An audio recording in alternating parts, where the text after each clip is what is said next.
I want to talk about something that I thought was totally normal and that every single person on this planet experienced until recently when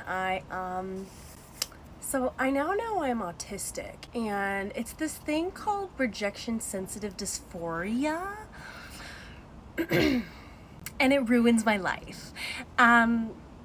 So basically what this means is, like, first of all, you always think someone is mad at you.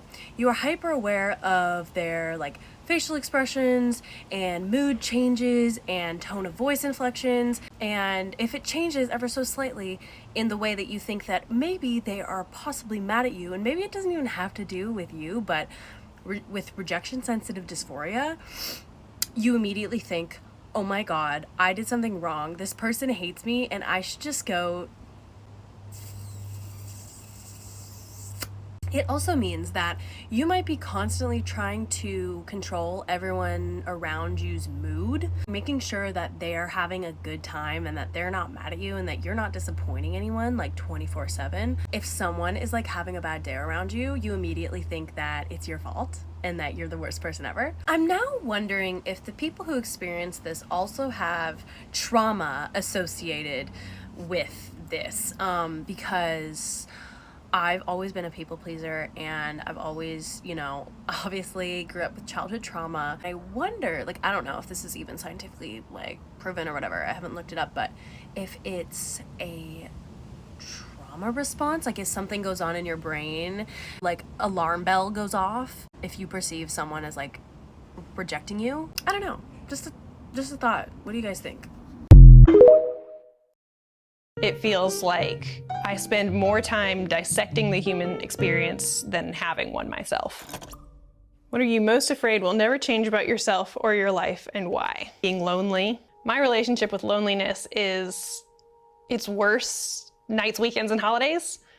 The loneliness kind of creeps back in because I'm no longer needed in a professional capacity, and I've got people who more or less need me in a personal capacity, but when those people don't need me or are busy, that's when the loneliness kind of starts to set in, and you start to kind of look around and realize, well, wait a minute, everything has stopped. Where did everybody go? If everybody else is out doing things with other people, and I'm sitting here thinking about what things I might do at work next time. Sometimes I write when I feel that way, and I'm a pretty good writer, and when I'm in a bad mood, I'm a really good writer, unfortunately. When I am sad or upset, I go inside my closet and close the door, and it's incredibly dark and it's very quiet, and there's just nothingness in there except for all of my feelings, which kind of fills up the closet and maybe then some. And I kind of channel that, I guess, through my fingers and into the words that I write until there's nothing else left, and sometimes I fall asleep. Here are all of the questions I used to ask myself about my brain before I got my diagnosis and understood how my brain works, rather than believing that I was broken. What is so wrong with me? Why am I so weird? Am I really as horrible as they say I am? Why do I find things so difficult to understand? How does everybody else know how to act? Why does everyone always leave me? Why can't I just do things? Does everyone find it hard to keep up with these things? Why am I so sensitive? Why are they laughing at me? Why can't I just relax? And will I ever make any friends?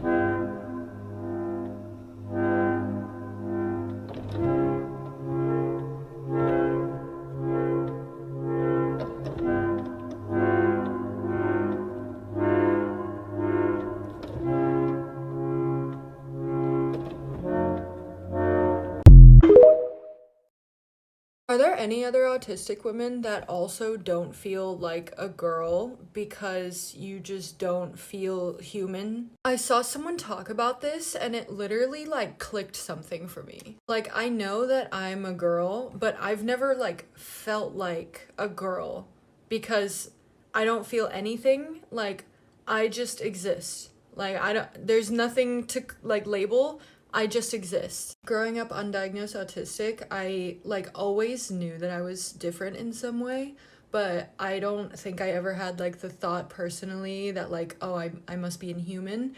I just kind of recognized that I was always othered.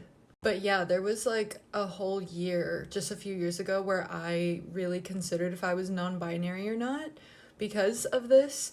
And I even had my friends try out like they, them pronouns for me and everything. I ended up just like going like with being a girl and she, her pronouns because like when I changed, like nothing changed for me when I tried that out. Literally nothing changed because it wasn't ever about the label for me. Like it was always just like, I just exist. It's really nice to know that a lot of other people relate to this feeling I've always had though. Are there any other autistic women that also don't feel like a girl because Very comforting to know that I am not the only person that feels this way. Like I just feel like a blob, you know? Like I am here, I am a thing. I don't know. Particularly when I either look at pictures of myself or rewatch like TikToks that I make, I'm like that. I have no connection to the person that I'm seeing on the other side of the screen or in the mirror. Zero connection to that at all. My brain cannot process that visual is me. I'm like, that's not me though. Like, I don't know how to describe it. I don't know how to get rid of that feeling because it's kind of uncomfortable. But it's nice to know that there are people out there that are feeling the same way, or I guess similar. But yeah, like I see myself now, I'm like, that's not me. That's another person. So highly masked autism isn't just hiding DSM symptoms from the world. No, it's actually a very specific type of nervous system that if not accurately and sufficiently accommodated for, can lead to a lifetime of chronic pain, chronic illness, and chronic mental health symptoms. So some of these that are commonly co-occurring with highly masked autism include Ehlers-Danlos syndrome, mast cell activation syndrome, POTS, PMDD, also migraines, chronic fatigue syndrome. So if you've heard of these, or if you haven't heard of these, you're going to want to check out this highly masked autism within a neurocomplexity body-mind framework chart that I just created and posted at Substack. It has links to over 25 different research articles that support the connection between autism and physical and mental health chronicity. Now, if you're a provider or an individual, I recommend this for you to see these connections in real time.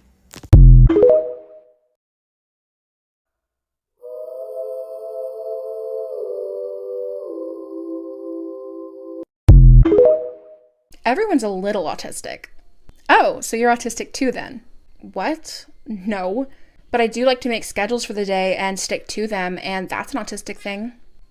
Okay, but if something were to happen to disrupt your schedule, would that completely derail your entire day, possibly even derail your entire week, and cause so much stress to build and build to the point that you have a meltdown or even a shutdown about it? Of course not. I'm not a baby. I don't throw tantrums if things don't go my way. So a meltdown is not a tantrum. Typically, a tantrum is something seen in children primarily, where they act out to get something that they want. And typically, the tantrum stops once they get said thing. An autistic meltdown is our body's natural response to a buildup of stress, pain, discomfort, overstimulation, and trauma over the course of hours, days, weeks, that just builds and builds and builds to the point that it eventually just bursts out of us in the form of a meltdown uncontrollably. There's no end goal for a meltdown. A meltdown is just our body's natural stress response. I definitely don't do any of that, and I think that's super childish. And I think that you should probably educate yourself on autism, considering you don't know anything about it, yet you claim everyone's a little autistic.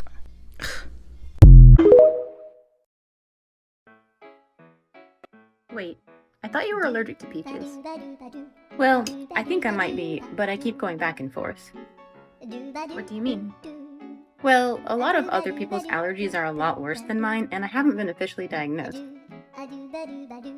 What happens when you eat peaches? My chest and my neck break out in hives and my throat gets really itchy. But you don't think you're allergic? Well, I haven't been to an allergist to confirm it. Don't you think you should accommodate yourself and not eat peaches, whether a doctor has told you you're allergic or not? That just feels really performative. Before I knew I was autistic, I spent years trying to figure out what my sexuality was, and I probably came out a dozen times, all with different labels, and I knew I was queer, but there just wasn't a word that actually described my experiences.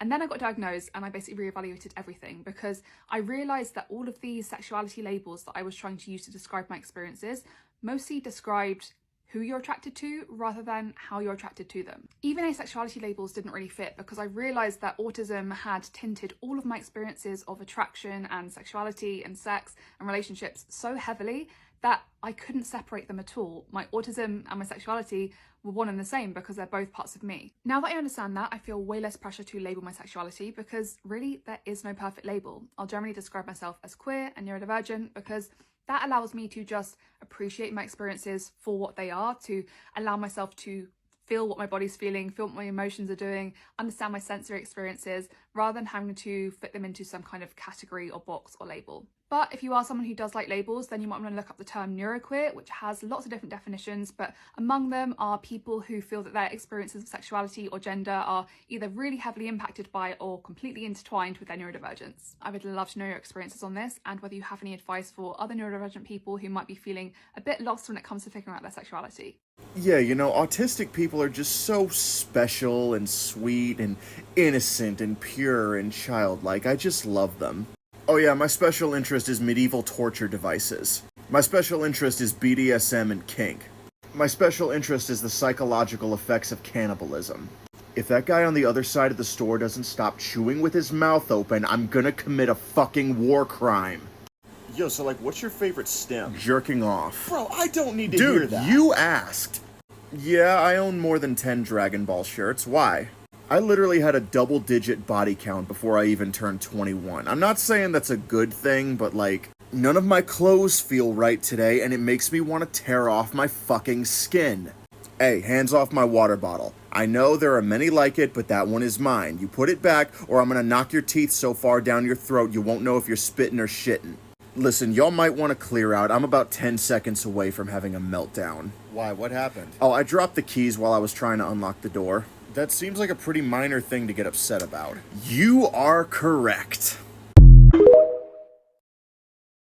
Hey, what's your major? Oh, I'm a STEM major. Wait, don't you mean STEM major? No. There's just something about you. Yeah. Yeah, that's the autism. No. I just feel like I've known you my whole life. Mm-hmm. That's the autism. No, you just don't understand. I feel so comfortable around you. Mm-hmm. Autism. Zach, you're not listening. You're not like other guys. Tism Riz. I don't know. I just don't see autism in you. Yeah. It's like a feature of the tism. That's how that works. I just took a pregnancy test and it's positive, so that explains all the nausea I've been having lately. Everybody experiences nausea. Yes, but it stems from different reasons.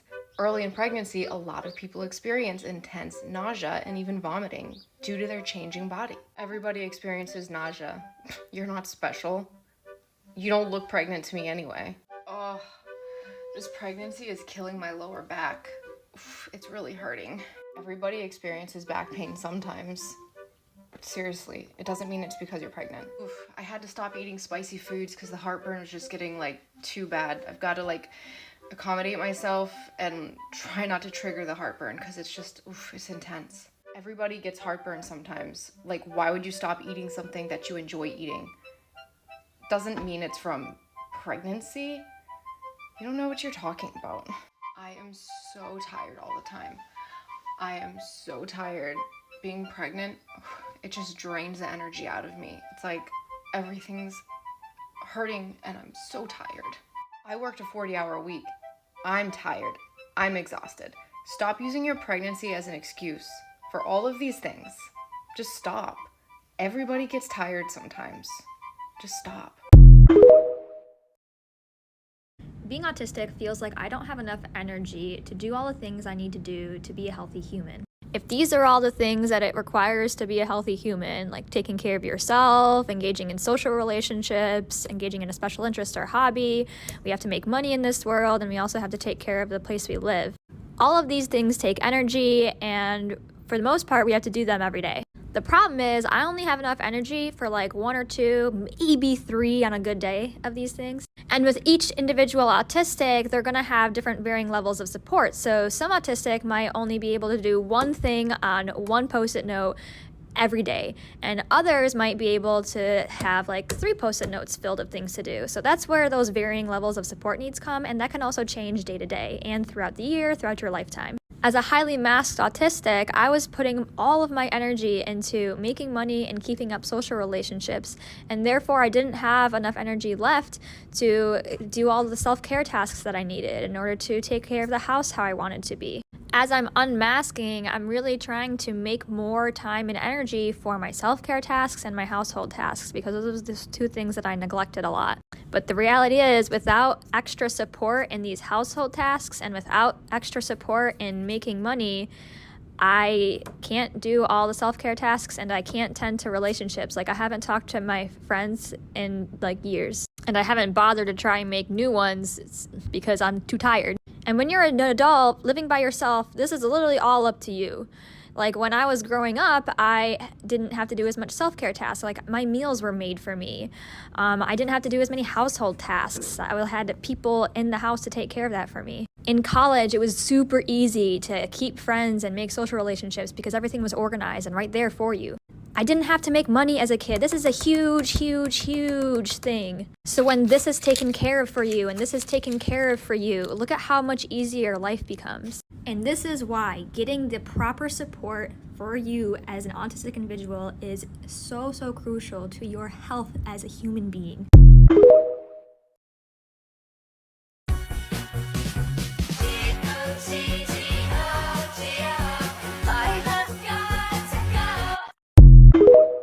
ADHD burnout is not the same as neurotypical burnout. When a neurotypical says that they're burnt out, it can often last for hours or maybe even a few days or up to a week. But for someone in neurodivergent burnout, it can last 3 months or even longer. ADHD burnout is a state of physical, emotional, and mental exhaustion. This can be caused by being an ADHDer in a world that just doesn't accommodate you, constantly having to mask and advocate for yourself. But it can also be from having unmanaged symptoms or the stressors of having to manage your symptoms. You can feel hopelessness and depression, like nothing in your life gives you joy anymore, even the things that bring you the most happiness. Reduced productivity and extreme fatigue. ADHD symptoms interfere with your everyday life, and it feels like you're constantly in a deficit and you're not good enough, and you're trying and trying and trying, and still you can't achieve what you need to. So you get stressed out, you get overwhelmed, you get so exhausted that it leads to burnout. So if you're someone who is in burnout right now, or you're on the edge of burnout, you're not alone, you're not crazy, you're not lazy. Focus on rest, focus on your special interests and what truly brings you joy, even though it's hard. And take yourself out of places where you have to mask so highly to introduce yourself to circles that are more like you. I'm in the burnout cycle right now and it is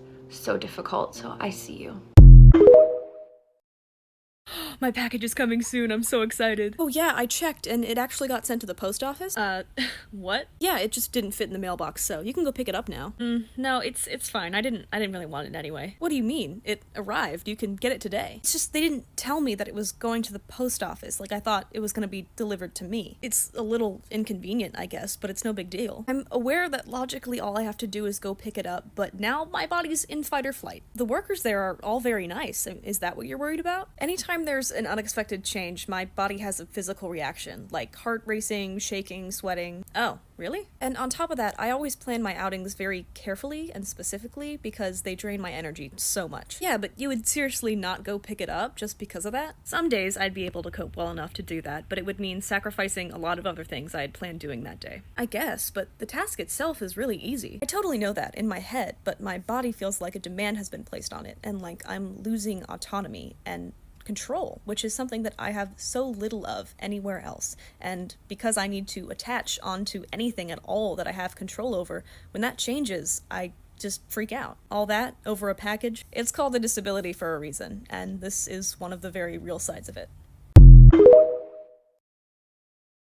Here are 4 health conditions that are not talked about nearly enough in people with ADHD. First, and absolutely most well known, is autism.